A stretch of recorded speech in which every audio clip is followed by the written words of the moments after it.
All right, let's talk about something you've probably seen 1,000 times, but never really thought about. You're driving along, and you see a road sign that just makes you go, huh. Well, today, we are solving one of Melbourne's most common road sign puzzles. It's a fantastic little design mystery, and it's hiding in plain sight. So here's the scenario. You're cruising down a main road, right? And you see a warning for a speed hump. Easy enough. But wait, the speed hump isn't on your road. It's on that little side street you haven't even turned onto yet. So how on earth do you warn drivers about that? It's a really clever design problem. And trust me, the solution is super elegant. Okay, so the search begins. Now your first logical thought, and mine too, would be that there's got to be one single perfect sign for this exact situation, right? So naturally, we went hunting for it. And here's where we start. This is the classic speed hump sign. You know it, you've seen it. Officially, it's called the W5-10 here in Victoria. And according to VicRoads, this is the main tool in the toolbox. You'll see it either right before a single hump or at the beginning of a whole series of them. Super simple, clear, and direct. But hang on a second. That's not really what we need, is it? I mean, the W5-10 just screams speed hump ahead. It doesn't tell you where the hump is. And our whole problem is about location. We need to tell a driver on the main road about a hazard on a different road.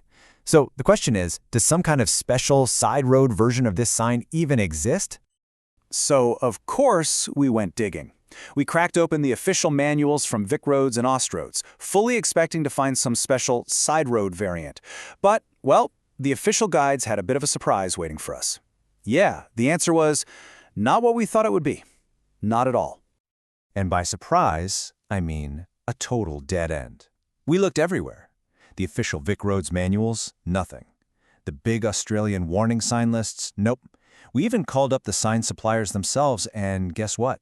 They only make and stock the standard W5-10. So here's the kicker. A single specific sign for a speed hump on a side road, it just plain doesn't exist. And this is where things get really clever. Because the solution isn't about finding a new sign. It's about using the signs we already have in a totally new way. I mean, think about it. If you had to invent a brand new sign for every single possible situation on the road, it'd be chaos. Nobody could ever remember them all. The real genius here is using what we've already got as building blocks. And that brings us to the solution, a smart combination. The whole trick is to take two completely standard everyday signs and stack them together to tell a more complex story. It's literally like using two simple words to make a full sentence.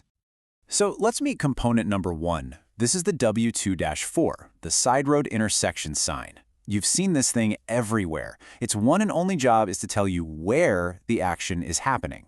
It basically says, hey, look out, there's a side road just up ahead. It sets the scene for us. And for component number 2, it's our old friend the W5-10 Speed Hump sign. This sign's job is to tell you what the hazard is. It's the noun of our sentence, if you will. It just says speed hump. So now we have our two pieces of the puzzle. We have the where, the side road, and we have the what, the speed hump. So how do we put them together? Well, there is an official way to do it, and it's all about assembling them on the signpost in a very specific logical order. This is so a driver who's flying by at, 60 kilometers an hour can understand the message instantly. And here's how you build the warning. You read it from top to bottom just like you'd read a book. So step 1, at the very top, you mount the W2-4, the side road sign. That tells you, okay, side road intersection coming up. Step 2, directly underneath that, you put the W5-10, the speed hump sign. So now you're reading side road ahead with a speed hump on it. See how that works? And sometimes, for a little extra clarity, you might even see an optional text plate at the bottom that literally says on side road. It's just so simple and effective. So, the big takeaway here is really this. Combine, don't invent.